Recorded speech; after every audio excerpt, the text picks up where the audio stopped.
నిన్నటికి నిన్న రంగారెడ్డి జిల్లాలో గౌరయ్య అనే ఒక రైతు ఐకేపీ సెంటర్లో అక్కడనే నిలబడి ఎండ దెబ్బ తగిలి అక్కడనే చచ్చిపోయింది. వరి కుప్ప మీద అక్కడనే చచ్చిపోయిన పరిస్థితి. మహబూబాబాద్ లో వెంకన్న అనే రైతు ఒకటే రోజు, నేను చెప్పేది ఒకటే రోజు నిన్నటి. మహబూబాబాద్ లో వెంకన్న అనే రైతు నిన్న సెంటర్లో కూసోని ఆఖరికి వానబడేటట్టుంటే అటూరికి ఇటూరికి ఆ టార్పాలిన్ కప్పేందుకు ఆయన మరి పంటను కాపాడుకునేందుకు ప్రయత్నం చేసి అక్కడికక్కడ పిడుగుపడితే సెంటర్లోనే ఆ వెంకన్న గారు కూడా చచ్చిపోయింది. అంటే ఇవి ఖచ్చితంగా ప్రభుత్వం చేస్తున్న హత్యలు.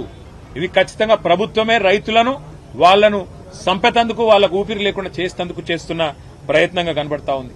నేను అడుగుతున్నా ముఖ్యమంత్రి గారిని, ఒక్క సెంటర్ అన్న తీసినవా, పోయినవా?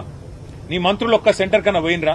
ఎక్కడో పోయి రిబ్బన్ కటింగులు అన్నట్టు పోజులు కొట్టుడు తప్ప కొనుగోలు ఎట్లయితున్నాయి, పైసలు పడుతున్నాయా లేవా, జోక్తుండ్రా లేదా, 5-6 కిలోల తరుగు ఒక్కొక్క మరి సెంటర్లో ఇయ్యాలా? మీరు చూస్తే ఆ రోజుల్లో రేవంత్ రెడ్డి గారు చాలా మాట్లాడింది, కానీ ఇవాళ ఒక్కొక్క సెంటర్లో ఒక్కొక్క రైతు ఇబ్బంది పడతా ఉన్నాడు, అవస్థలు పడుతుంటే ఒక్క మంత్రి పత్తా లేడు, ఒక ఎమ్మెల్యే పత్తా లేడు, ఎక్కడోళ్ళు అక్కడ తప్పించుకుని తిరుగుడు తప్ప ఇంకోటి లేనే లేదు.